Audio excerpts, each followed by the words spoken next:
아침에 하나님께서 우리들에게 주시는 말씀은 신약 성경 누가복음 23장 33절로 38절까지 말씀입니다.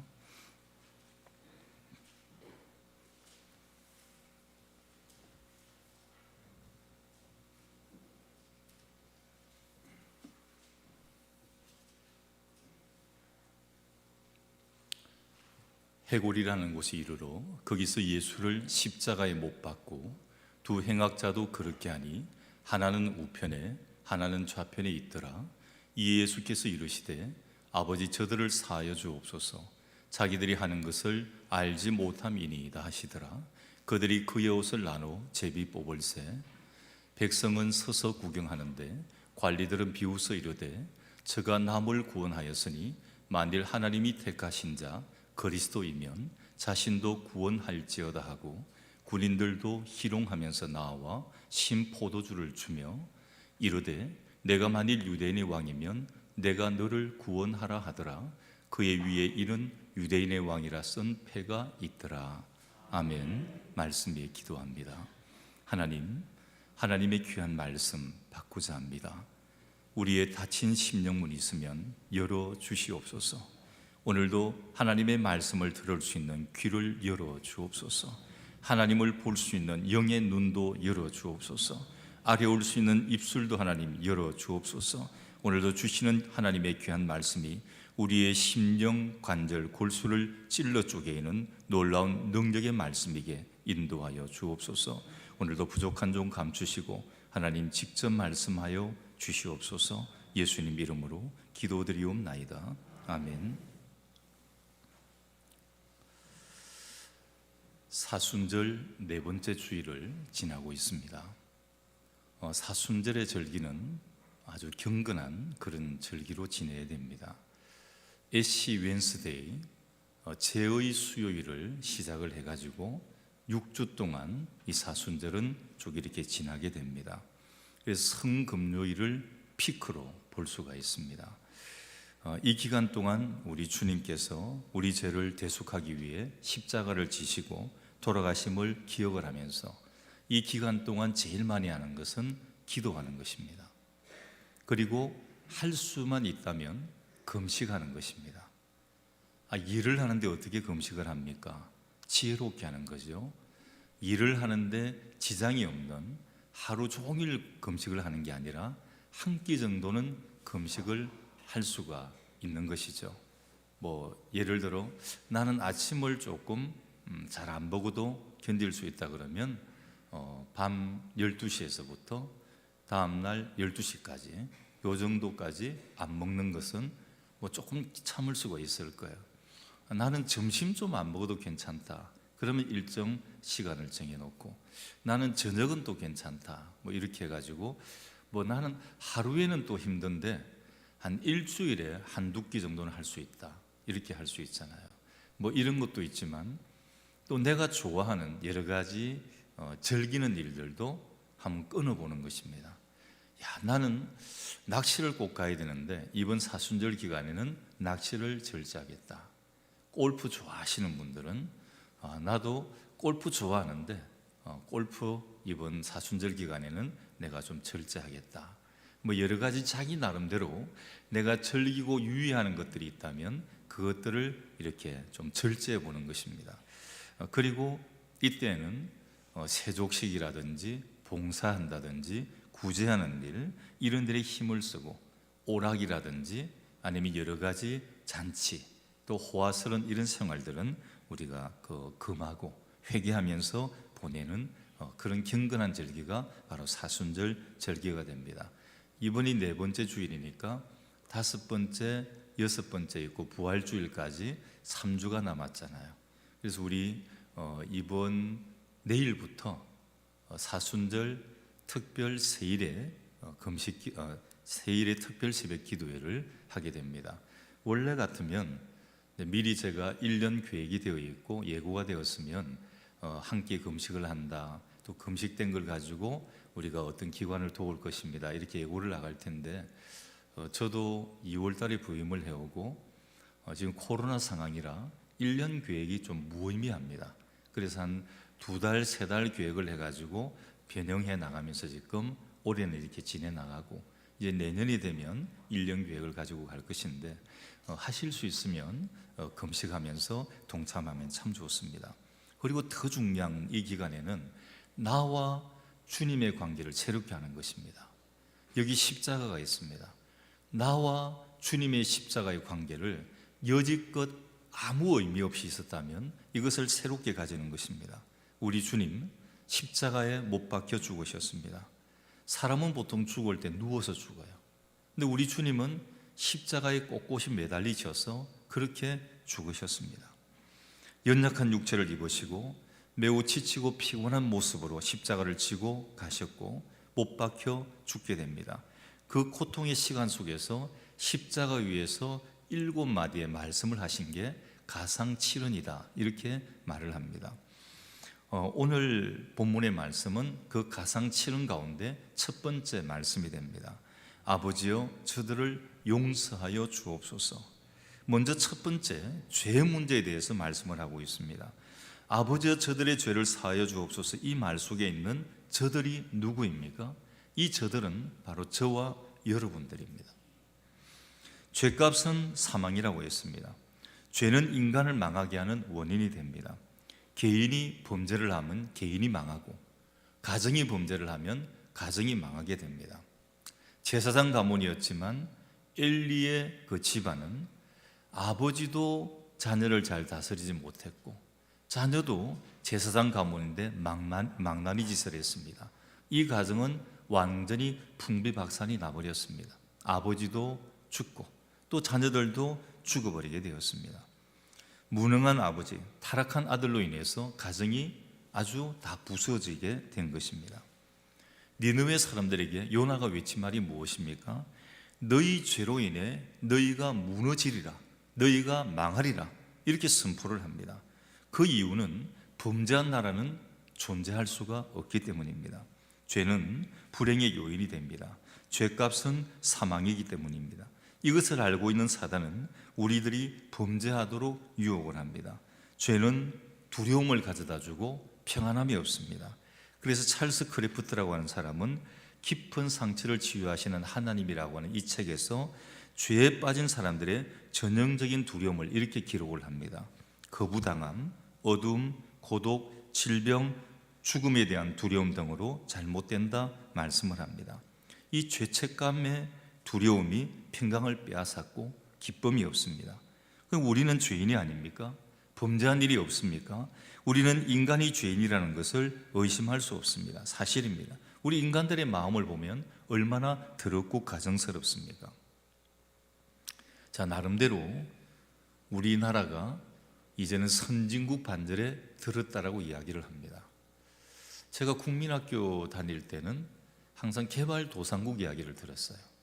근데 이제는 어느덧 개인 소득도 3만 불, 4만 불이 되어가고 선진국 반열에 우리나라가 들어갔다. 근데 솔직히 실감나지는 않습니다. 정말 우리나라가 선진국일까? 이 선진국이라고 하는 것은 재산, 물질만 가지고 비유되는 게 아니거든요. 삶 자체가 어느 정도 수준에 올라 있는가, 기본 질서부터 잘 지켜야 됩니다. 우리가 인류국가 선진국이라 그러면 기본 질서를 잘 지켜야 됩니다. 줄서기 기본적으로 잘 하는지, 그리고 기다리는 것 잘 하는지, 그리고 보는 사람이 없어도 교통법규를 잘 지키는지. 그런데 우리는 잘 지키지를 않습니다. 줄 서는 것도 웬만하면 안 하려고 그러고, 우리나라 사람들 제일 못하는 게 기다리는 거지 않습니까? 제가 필리핀 선교 여행을 한 가보니까 참 놀랐던 것이, 그 선교 여행 중에 팍상한 폭포라는 곳을 잠깐 들러서 이렇게 좀 쉬었던 적이 있습니다. 그 팍상한 폭포를 가니까 보드를 이렇게 저어주는 사람들이 있는데 말이 젖는 거지 사람이 끌고 가는 거더라고요. 거기가 뭐 폭포는 폭포인데 험한 데는 사람이 내려가지고 그냥 배를 갖다가 막 이렇게 저렇게 끌고 가야 되는 거예요. 정말 힘든 겁니다. 근데 그분들이 한국말을 너무 잘해요. 바쁘다, 힘들어, 이런 걸 하는 거예요. 힘들다 그러면 팁이 나오니까. 그리고 바쁘다 그러면 저 위에까지, 어떤 분은 인정이 많은 사람은, 또 저 같은 사람은 꼭대기까지 안 가셔도 됩니다. 돌아오십시오. 그래서 저는 꼭대기 못 갔어요. 너무 힘들다 그러니까 그냥 여기서 돌려달라고 그냥 이야기를 했어요. 나중에 와보니까 저보고 아주 어리석은 바보라 그러더라고요. 그 사람들은 원래 하는 이야기인데 거기 꼬드겨가지고 넘어가는 바보가 어디 있나 그러길래 저는 조바보입니다.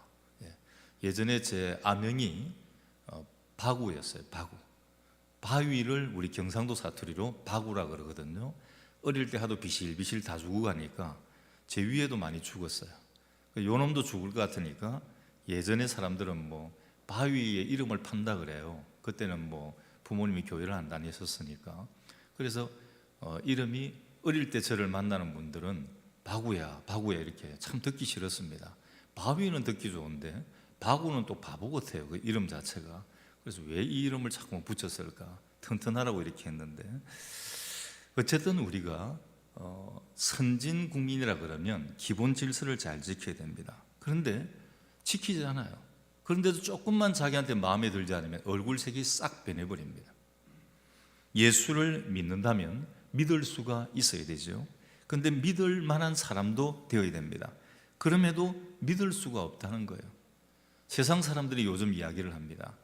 예수 믿는 사람들을 예전에는 잘 믿었는데 요즘은 예수 믿는 사람들이 더 독하다, 예수 믿는 사람이 더 영악하다, 이렇게 이야기를 합니다.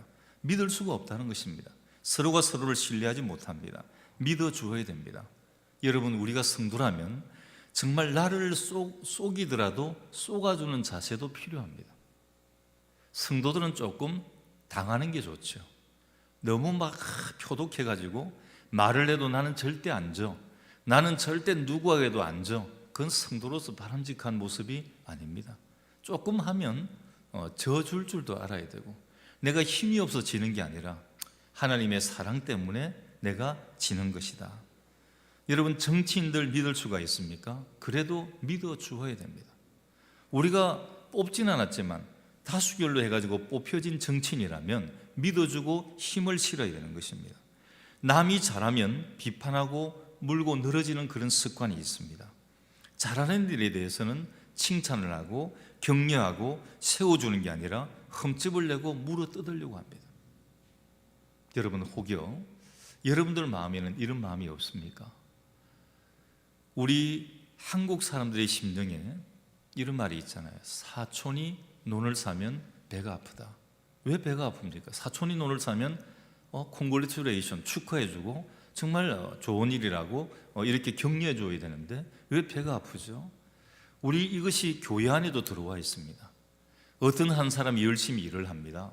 그러면 참 잘한다고 박수 쳐줘야 되는데, 죄송합니다, 경상도, 강원도 말은 제가 잘 모르겠고 경상도 사투리로 꼴값 떠내 그럽니다. 여기도 그런 말 쓰시나요? 우리 경상도가 조금 하급의 말을 많이 쓰기 때문에 강원도는 보니까 좀 양반스러운 말이 많더라고요. 억양도 아주 이쁘고. 좋게 봐주면 안 됩니까?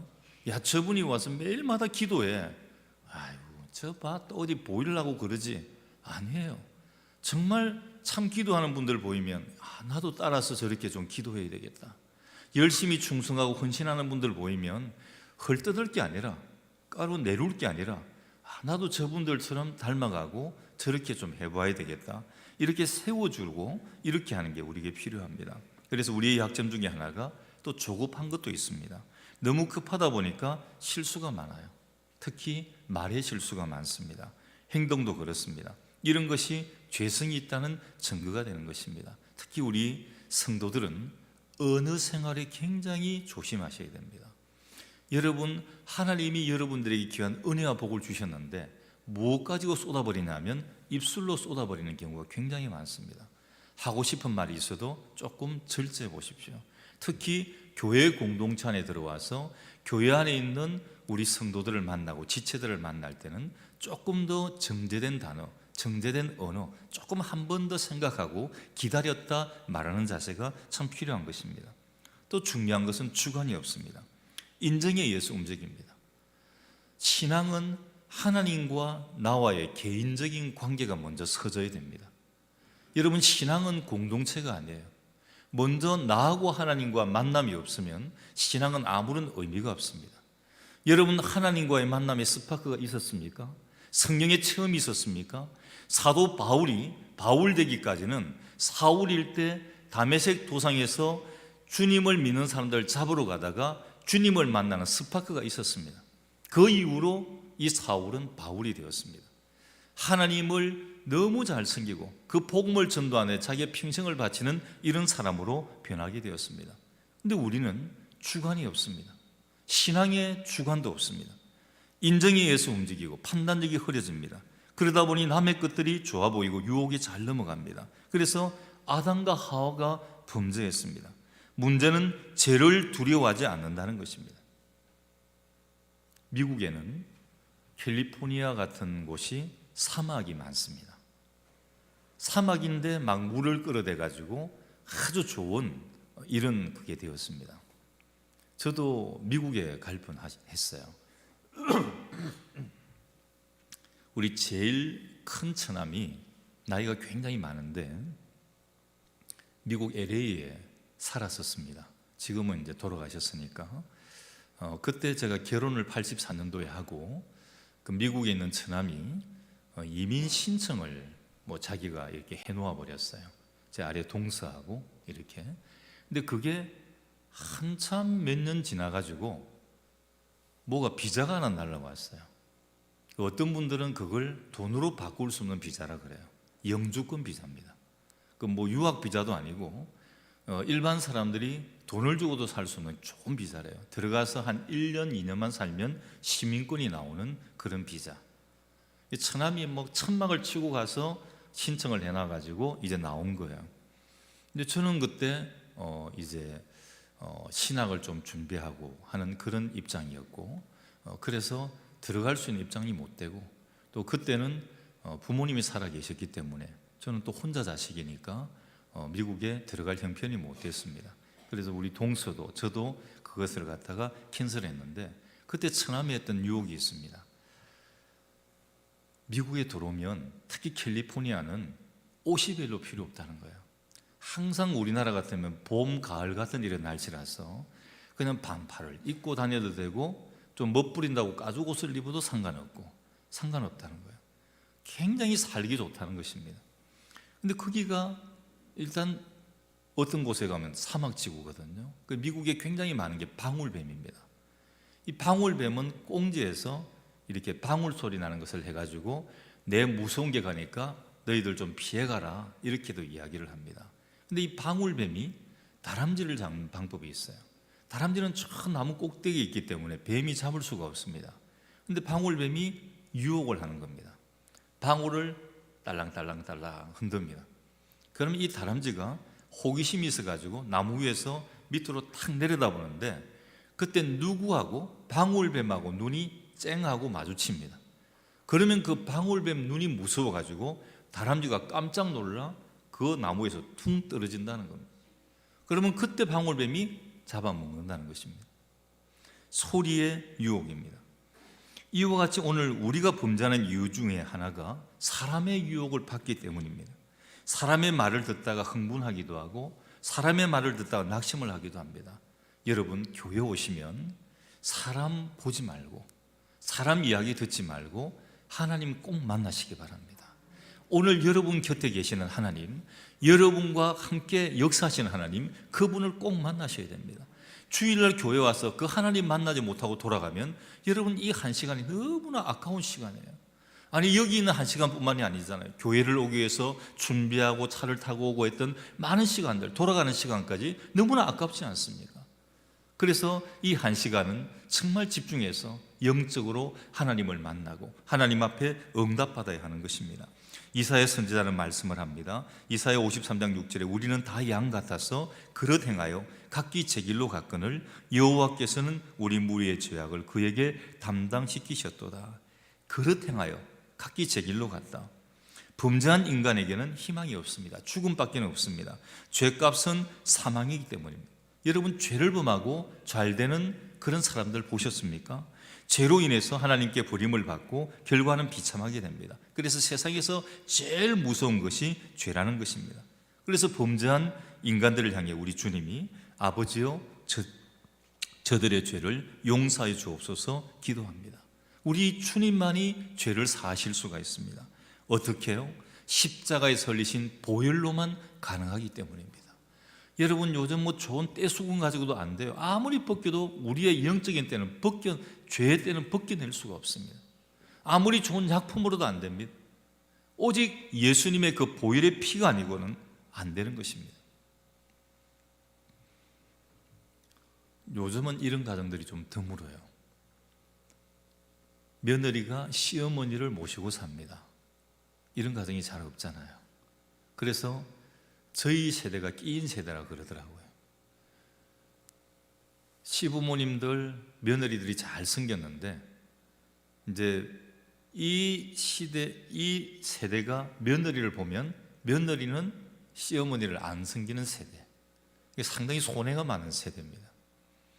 그런데 이 끼인 세대인지 모르지만 시어머니를 잘 모시고 있는 며느리가 있었습니다. 근데 빨래를 할 때마다 이 시어머니에게 궁금한 게 있어요. 시어머니가 자기보다 힘이 세지도 않았는데 시어머니가 빨래를 하고 나면 빨래가 하얗고, 옛날에는 광목 이런 게 많았잖아요. 요즘처럼 나일론 이런 게 아니기 때문에 빨래를 방맹이 두드려 가면서 이제 이렇게 하는데, 자기는 힘이 좋아 아무리 두드리고 해도 빨래를 다 늘어서 말리고 나면 시어머니 빨래는 하얗는데 자기 빨래는 그 정도 수준이 못 되는 것입니다. 그래서 시어머니께 묻습니다. 어머니, 빨래 비결이 무엇입니까? 좀 가르쳐 주십시오. 그거 별것 아니야. 내가 다음에 알려줄게. 그러다가 알려주지도 않으시다가 시어머니가 병으로 위독하게 됩니다. 이에 돌아가시게 됩니다. 시어머니를 간호하던 이 며느리가 빨래 생각이 나서 어머니 빨래, 그러니까 시어머니가 마지막 숨을 거두면서 하는 말이 꼭 짝으라, 이 한마디 유언을 남긴 겁니다. 시어머니의 빨래가 깨끗했던 이유는 마무리 차이였습니다. 며느리는 마무리가 조금 부실했고 시어머니는 마무리가 깔끔했던 것입니다. 우리는 어떠합니까? 우리 인생의 마지막 마무리는 십자가를 꼭 붙잡는 것입니다. 우리의 죄를 지시고 십자가에 죽으신 예수님 앞에 죄인임을 고백하면 우리를 용서해 주시는 것입니다. 이사야 1장 18절에 우리가 서로 변론하자 너희 죄가 주홍 같을지라도 눈과 같이 희어질 것이요 진홍같이 붉을지라도 양털같이 되리라. 사죄의 은총을 체험한 사람은 복 있는 사람입니다. 시편 32편 1절에 허물의 사함을 받고 그 죄의 가리움을 받은 자는 복이 있도다. 잊지 말아야 할 일은 다시는 범죄하지 않겠다는 다짐입니다. 한 스승이 4명의 제자에게 질문을 던집니다. 세상에서 유혹을 받을 때 시험에 들지 않고 이기는 가장 좋은 방법이 무엇이 있느냐, 이렇게 물었습니다. 제자들이 각각 대답을 합니다. 어떤 한 제자는 죽음을 생각하면 죄의 유혹을 물리칠 수가 있습니다. 그럴듯하잖아요. 또 한 제자는 아니요, 죽음 이후에 심판을 생각을 하면 될 것입니다. 또 어떤 제자는 하늘나라의 기쁨과 소망을 생각하면 죄를 몰아낼 수가 있습니다.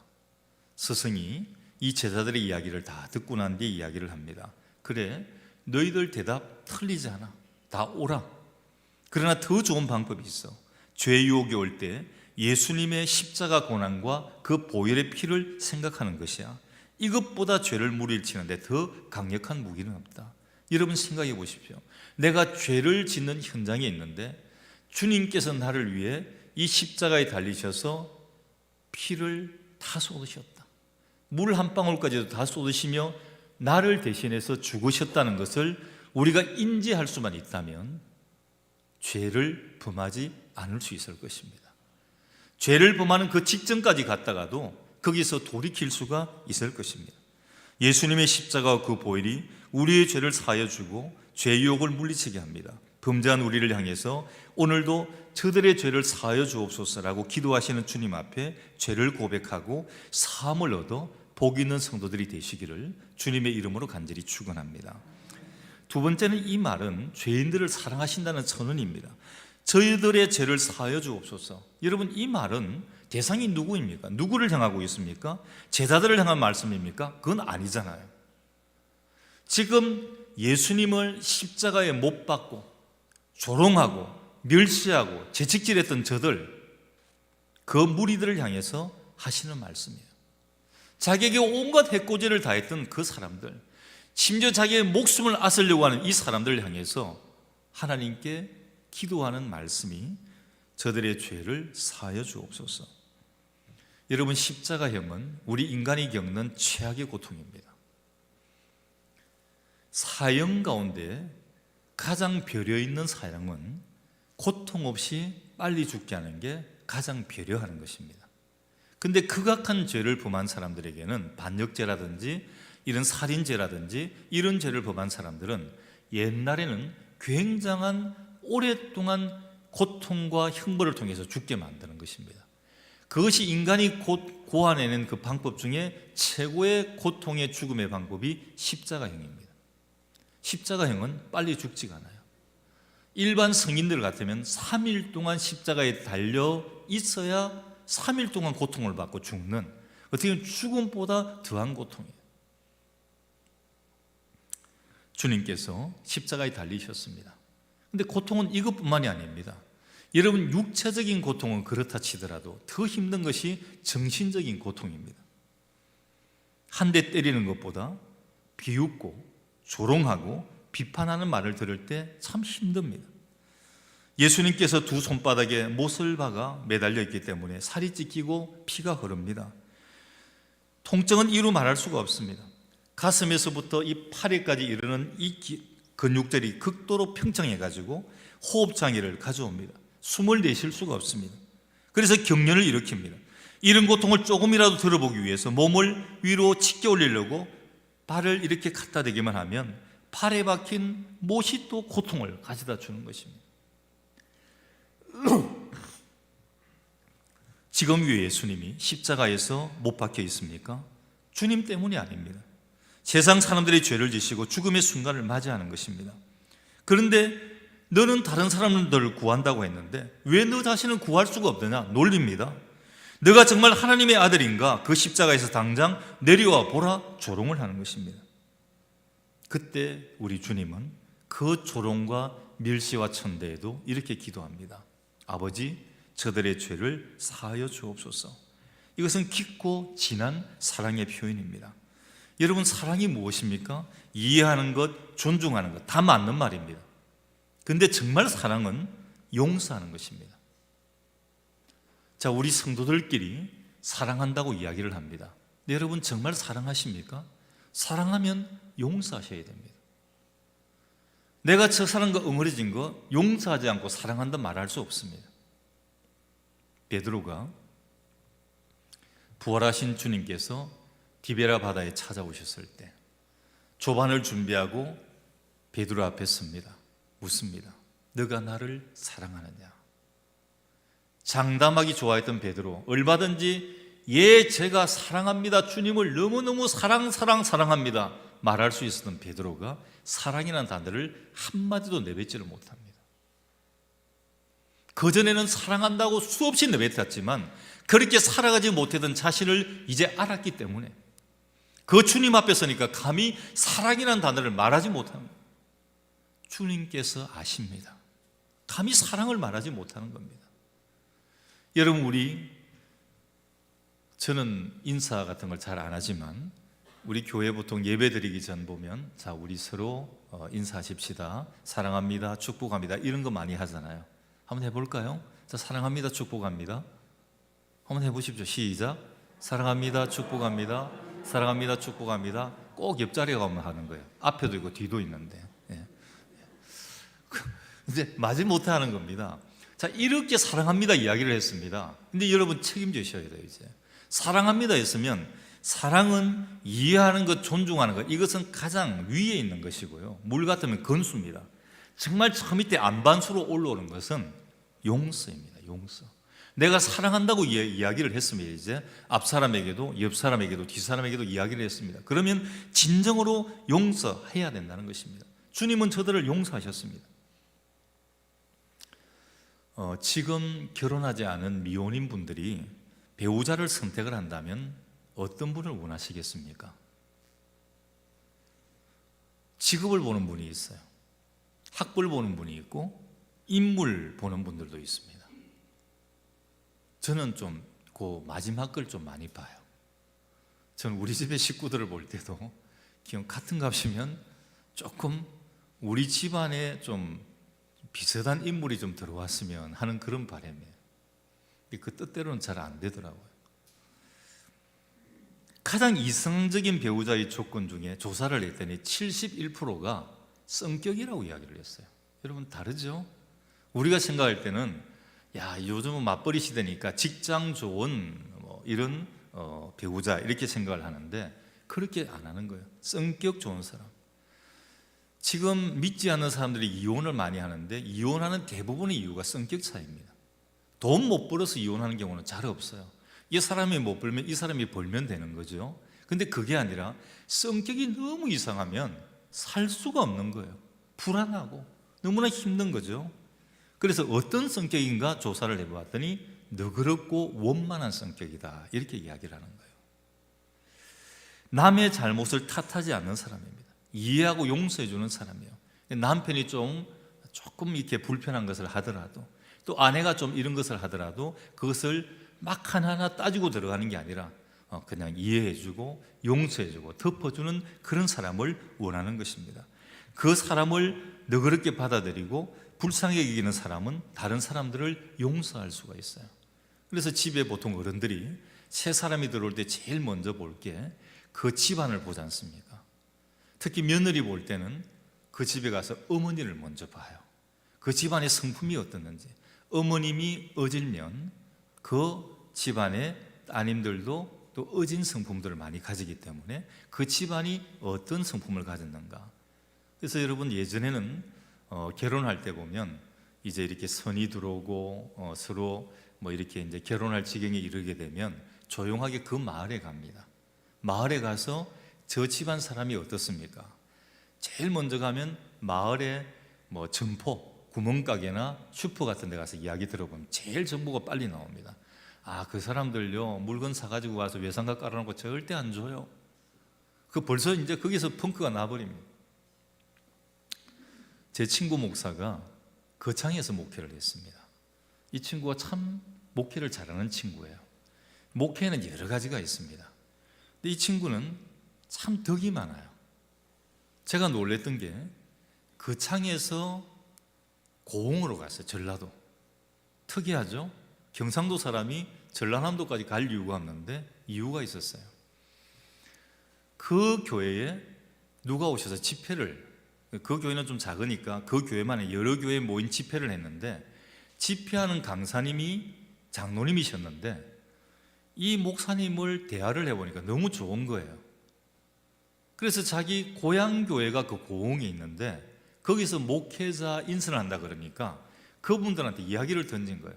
거창 아무개 가보면 아무개 목사님이 있는데 참 좋아. 그래서 이분들이 이 목사님한테 연락도 안 하고 자기들끼리 한 차를 타고 올라오신 거예요. 올라오면서부터 어디서부터 물었냐면 면 소재지에서부터 이 목사님을 물은 거예요. 근데 이 목사님 소문이 너무 좋거든요. 그 교회 목회를 하면서 온 면 단위 안의 마을에 그 차를 타고 거창에서 대구까지 병원에 왔다 갔다 해주고 대소사 다 챙겨주고 이러니까 저도 깜짝 놀랐던 게 이사를 가는데 저도 아직 그런 경험을 못 해봐서 마을의 이장이 3사람인가 4사람이 나와서 봉투를 주더라고요. 이건 어떻게 보면 성도들만 상대로 목회한 게 아니라 온 마을 사람들을 전도하기 위해서 마을에 많이 베풀었다는 거죠. 이거 가는 목사한테 이장이 그 교회 나오는 사람들한테 뭐하러 봉투를 들고 옵니까? 제가 밖에 서가지고 있는데 이삿짐 차시는데 서가지고 있는데 봉투를 들고 오는데 되게 부러웠어요. 야, 목회는 저렇게 해야 되는구나.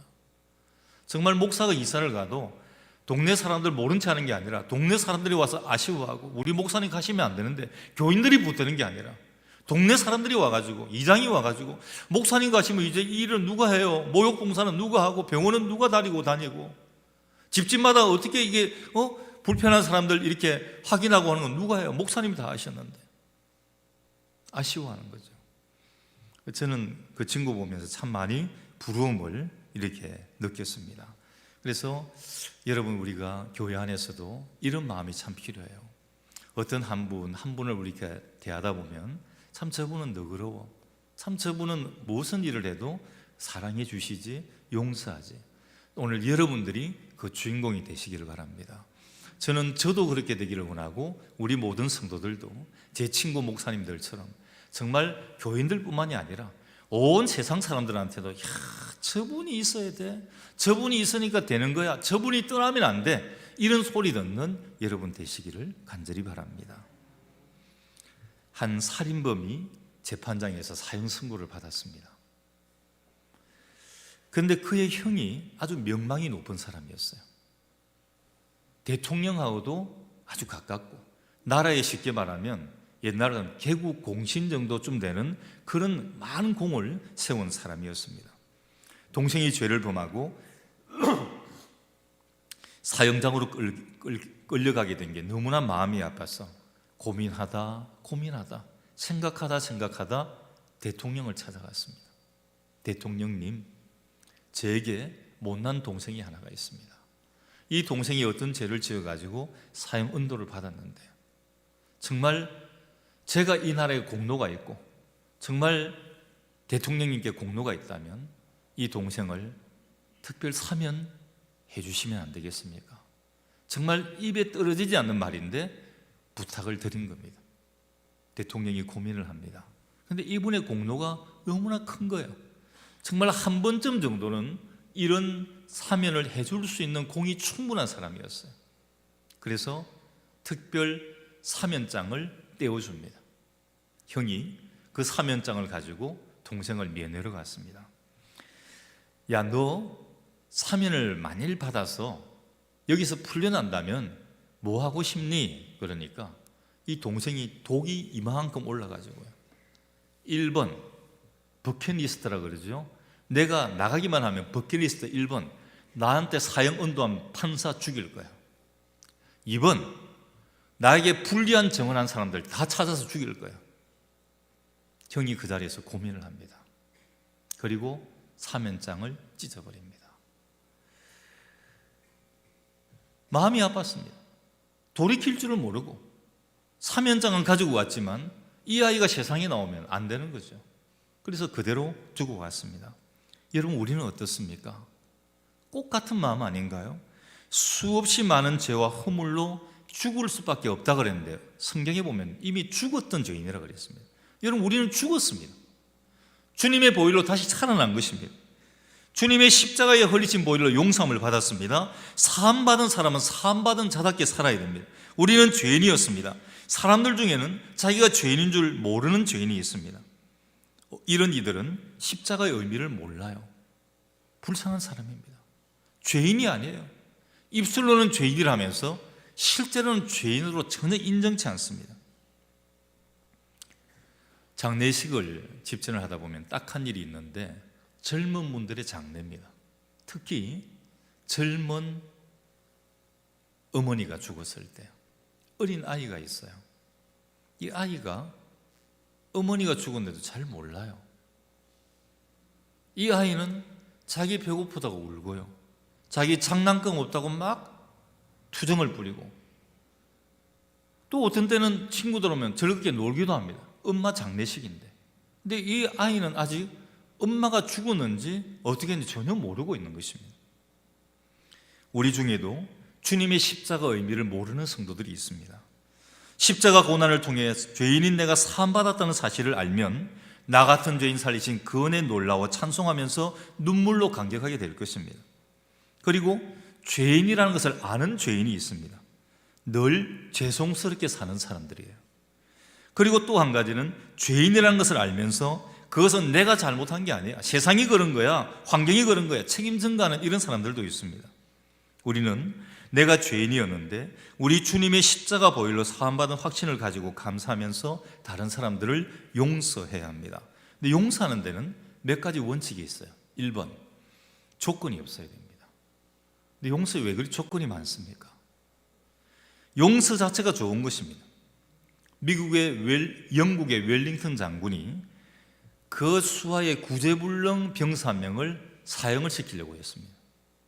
마지막으로 이야기를 합니다. 내가 너를 가르치려고 했고 너를 고치려고 했다. 징계도 해보았다. 때려도 보았다. 심지어 감옥에도 넣어보았는데 내가 할 수 있는 일을 다 해보았는데 너는 끝까지 반성하지 아니하고 고치지 못했다. 어쩔 도리가 없는 그런 사람임을 알았다. 이제 너에게는 딱 한 가지 사형만 남았다. 그때 이 병사의 친구 한 사람이 장군에게 나옵니다. 그리고 이야기합니다. 장군님, 아니요, 한 가지가 더 남았습니다. 뭐야? 용서입니다. 그것도 그냥 용서가 아니라 무조건적인 용서입니다. 이 친구의 말을 듣고 이 장군이 조건 없는 용서를 했습니다. 내가 용서한다. 너를 무조건 용서한다. 풀어주었습니다. 그랬더니 이 병사는 완전히 그 다음부터 달라져 새 사람이 되었습니다. 그리고 또 두 번째는 용서했으면 다시 말하지 말아야 됩니다. 언급하지 말아야 됩니다. 자, 용서했는데 때가 되면 시시때때로 너 그때 그랬지, 너 그때 이랬잖아 말하는 사람들이 있습니다. 이게 부부관계에 많이 나타나요. 자, 남편이 뭔가 잘못을 했던 게 있습니다. 좋을 때는 가만히 있다가 안 좋을 때 꼭 부인이 그걸 가지고 이야기를 합니다.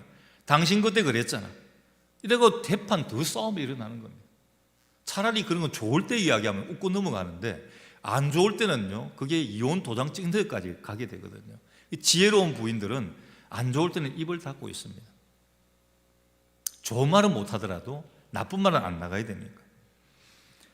가끔씩 덜 추워냅니다. 그러면 용서한 게 아니라 그대로 둔 상태라는 것입니다. 우리 주님은 용서한 자는 기억지 아니한다 그랬습니다. 주님이 용서하신 것 같이 용서하려고 한다면 우리도 기억하지 않아야 하는 것입니다. 그리고 세 번째, 이 용서는 횟수와 관계가 없다는 것입니다. 여러분 몇 번 용서해 보셨습니까? 자, 예를 들어 A라는 사람에 대해서 내가 용서를 해야 되는데 몇 번 해보셨습니까? 한 번도 안 해보셨어요? 한 번 정도는 해보셨어요? 이걸 베드로가 주님께 묻습니다. 주님, 잘못한 사람한테 한 7번 정도 해주면 되나요? 여러분 7번 정도면 거의 성인 수준이에요. 이 정도면. 근데 주님께서 그 베드로에게 하신 답변은요, 7번씩 70번 하라. 그 어떤 분은 또 계산을 빨리 됩니다. 490번이네요. 주님의 말씀은 그게 아니라 무한대로 하라는 것입니다. 용서는 횟수가 아니라 할 수 있는 데까지 계속 용서라고 말하는 것입니다. 용서는 사랑입니다. 사랑하지 아니하면 용서할 수가 없어요. 여러분 자녀들이 있지 않습니까? 부모가 자녀 사랑하지 않는 부모가 있습니까? 그 자녀를 용서하는데 횟수가 있었습니까? 자녀에게는 횟수가 없잖아요. 자녀가 어떤 잘못을 저질러도, 제가 어떤 데 목회할 때 자녀가 조폭 두목이 하나가 있었어요. 덩치가 이만해요. 팔뚝이요, 제 허벅지만 해요. 그 친구는 또 팔뚝만 이렇게 키워놨어요. 이 옷이 여름에 반팔이 맞는 게 없어서 맞추어 입을 정도로 팔뚝이 이만해요. 그런데 뭐 하다가 홍천인가 무슨 홍천은 여기죠. 저쪽에 충청남도 어디 저쪽에 하여튼 멀리 있는 교도소에 수감이 되었어요. 어머님이 하도 가슴 아파하길래 제가 한번 매년 같이 가보십시다 해가지고 멀리 차를 타고 이렇게 갔던 적이 있었습니다. 가면서 어머님이 뭐라 그런 줄 아세요? 목사님, 제 아들이요, 원래 그렇게 나쁜 조폭이 아니에요. 다른 친구들하고 이렇게 엎슬려서 잘못 가, 친구가 못된 친구 만나가지고 이렇게 된 거지, 지금도 목사님 만나보시면 착한 거 아실 거예요. 근데 제가 만나보니까요, 되게 겁나요. 보니까 이게 뭐 벌써 인상에 그 험악한 게 나와요. 나이는 몇 살 안 먹었는데 보니까 뭐 되게 나이도 많아 보이고, 이 뭐 말하는 것 자체가 나오면 뭐 한 건 할 것 같아요. 부모님 말하는 건 달라요. 근데 부모님이 보는 시각은 안 그런 거예요. 안 그런 사람입니다. 착한 사람입니다. 이렇게 생각을 합니다. 부모는 무한대로 용서를 합니다. 그리고 용서는 진정으로 하라고 말씀을 합니다. 거짓된 용서가 있어요. 우리 성도들이 범하는 모순입니다. 자, 말로는 용서했다고 했습니다. 자, 아까 우리 용서했잖아요. 자, 용서합니다. 이야기를 했지 않습니까? 말로는 용서했다고 하는데 실제로 그렇지 않다면 이건 위선이라고 이야기를 합니다. 용서하였으면 미워하지 말아야 됩니다. 우리는 이미 십자가에 못 박히신 주님의 기도대로 용서함을 받았습니다. 다시는 죄를 지을 수 없습니다. 그래서 우리도 다른 이들을 용서하는 사람이 되어야 됩니다. 아버지여 저들을 용서해 주옵소서 하시는 주님의 음성을 들을 수 있어야 됩니다. 그리고 이 죽음이 무엇인가를 보여주는 말씀입니다. 저들을 사하여 주옵소서. 사람들은 누구라도 죽음을 싫어합니다. 자식을 한 100명 가까이 둔 왕이 있었습니다. 근데 나이가 100살이 넘었어요. 아주 장수했는데 그래도 더 살고 싶은 거예요. 죽음을 앞에 두고 죽음의 사자가 그를 찾아왔습니다. 데리고 가기 위해 나타났습니다. 이제 당신 나와 함께 떠날 시간이 되었습니다. 근데 왕은 지금 죽기 너무 억울한 것입니다. 죽음의 사자에게 통사정을 하기 시작을 합니다. 지금 100명 가까이 내 많은 아들들이 있는데 그 중에 아들 하나를 대신 데려가 주시오. 내가 지금 나라를 보살피느라고 정말 바빠서 나는 아직도 제대로 된 인생 한번 내가 못 살아봤거든요. 그러니까 아들 하나하고 좀 나하고 좀 바꿔주십시오. 이 죽음의 사자가 그가 비통하게 여기는 것을 보고는 불쌍해서 이렇게 말을 합니다. 그래요, 내가 당신의 아들 중에서 대신 죽겠다는 아들이 있다면 그렇게 하겠습니다. 죽음의 사자가 아들 100명을 모았습니다. 아버지 대신 죽을 사람 손들어. 아무도 없습니다. 죽음 가운데는 불쌍한 죽음이 있습니다. 죽음이 자연스러운 기결이라고 알지 못하고 살려달라고 애걸복걸하는 죽음, 또 불안한 죽음도 있습니다. 마음이 편하잖아요. 두려움과 공포 가운데 죽음을 맞이합니다. 부끄러운 죽음도 있습니다. 다른 사람들에게 해를 끼치고 욕을 먹으면서 죽어야 하는 죽음, 멋있는 죽음도 있습니다. 세상에서 행복하게 살다가 미래의 소망을 안고 주님 앞에 가는 그런 죽음이 있습니다. 이건 스데반의 죽음이에요. 죽을 때 천사의 얼굴과 같았더라. 근데 그것보다 차원이 다른 죽음이 있습니다. 다른 사람들을 살려내며 대신 죽는 죽음이 있습니다. 바로 우리 주님의 죽음입니다. 주님의 죽음은 대신 죽는 죽음이었습니다. 우리를 위해서 대신 죽으셨습니다. 그래서 대속의 죽음이라고 말을 합니다. 누구라도 죽음 앞에서 기억할 게 있습니다. 주님 앞에 서야 한다는 것입니다. 여러분, 우리가 죽고 나면 끝이 아니에요. 마지막 심판대가 있습니다. 주님의 심판대 앞에 서야 됩니다. 거기서 주님이 묻습니다. 너 무엇하다 왔느냐 물으시면 뭐라 대답할 건가? 여러분, 지금 준비하셔야 되는 것입니다. 이 세상에서 제가 너무 바빠 사명 다하지 못했다고 이야기하실 것입니까? 아니, 나는 뭐 가서 성경에 들어와서 싸우다가 왔다고 이야기하실 것입니까? 나 막 그냥 사업하고 직장생활하고 이거 바빠가지고 주님 일 전혀 못했는데 한 번만 다시 보내주시면 제가 열심히 하겠습니다, 이런 말 하시겠습니까? 한 번만 더 기회를 주십시오, 이렇게 말하겠습니까? 지금 하셔야 됩니다. 지금입니다. 세상에 사는 동안 주님께서 내게 맡겨주신 사명을 잘 감당해야 됩니다. 무엇보다 주님께서 십자가에 못 박히신 뜻이 무엇인지를 알고 실천해야 됩니다. 한 사람이라도 회개하고 구원받는 것이 주님의 십자가 죽음의 의미가 됩니다. 여러분, 전 세계에서 한 해에 죽는 사람들이 한 4천만 명이 됩니다. 하루에 한 11만 명 가까이가 죽어요. 한 시간에 4,500명 가까이 죽고 1분에 한 80명, 75명 가까이가 죽습니다. 근데 이들 가운데 3분의 2가 복음을 전혀 들어보지 못하고 죽는다는 것입니다. 아직도 복음을 들어보지 못한 이들에게 우리는 복음을 전해야 됩니다. 이들을 살려줘야 됩니다. 주님의 죽음은 한 영혼이라도 주님의 사랑을 체험하고 구원받기 위함입니다. 우리는 죽음을 피할 수 없습니다. 방법은 준비하는 것입니다. 영생을 얻도록 준비하는 것입니다. 그것이 바로 예수를 믿는 것이고 그것도 잘 믿어야 하는 것입니다. 사업을 잘하고 잘 되면 행복하고 보람을 느끼듯이 공부하는 학생이 열심히 공부하고 나면 뿌듯하잖아요. 저도 고등학교 3학년 때, 3학년이 아니죠, 인문계니까 1학년 때부터 자율학습을 막 시켰어요. 밤 11시까지 그냥 합니다. 근데 조금 더 하는 학생들 밤 12시까지 앉아 있거든요. 그거 하고 별 보고 쫙 집으로 내려갈 때 몸은 피곤한데 뿌듯한 게 있습니다. 야, 오늘 내가 이만큼 공부했잖아. 사업이 잘된 분들은 그 잘되고 하면 참 뿌듯한 게 있을 것입니다. 영적인 삶을 바로 살고 나면 그것보다 복된 일이 없습니다. 그리고 복음을 듣지 못한 이들에게 구원의 복음, 평화의 복음, 사랑의 복음을 전해줘야 됩니다. 그리고 주님 앞에 설 때 잘했다, 내가 너에게 면류관을 준비해서 이렇게 준비했으니 받아 쓰라, 이렇게 이 말씀을 들을 수 있어야 됩니다. 십자가에서 아버지여 저들의 죄를 사하여 주옵소서 하시는 주님의 음성을 들으면서 사죄의 은총을 받아야 됩니다. 회개하면 무슨지라도 용서해 줍니다. 내가 너를 용서한다는 음성을 들어야 합니다. 그리고 다른 사람을 사랑하는 용서의 삶이 되어야 됩니다. 대속의 죽음을 죽으신 주님의 뜻을 따라 영혼 구원의 사명을 잘 감당하는 삶을 살다 이후에 영생복락 상금 받는 우리 시온제일의 모든 성도들이 되시기를 주님의 이름으로 간절히 축원합니다. 기도합니다. 하나님의 귀한 말씀을 우리 신비에 새깁니다. 주님의 죽음, 나 대신 죽은 죽음이셨습니다. 우리의 죄 때문에 죽으셨습니다.